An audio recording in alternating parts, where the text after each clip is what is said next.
How to lock private browsing in Safari on iPhone. To get started, first of all go ahead and open up the Settings application on your phone. Once you're here, scroll down to the end and tap on Apps. You can view all your phone apps over here.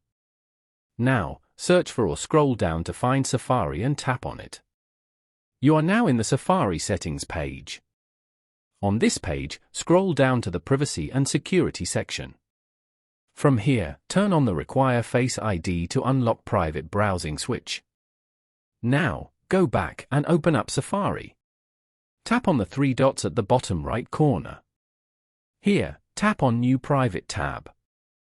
As you can see, you will now require Face ID to unlock the Private Browsing tab. Following these steps, you can easily lock private browsing in Safari on iPhone. Thank you for watching. Please leave a like if this tutorial helped you, or leave a comment below if you have any questions related to the video.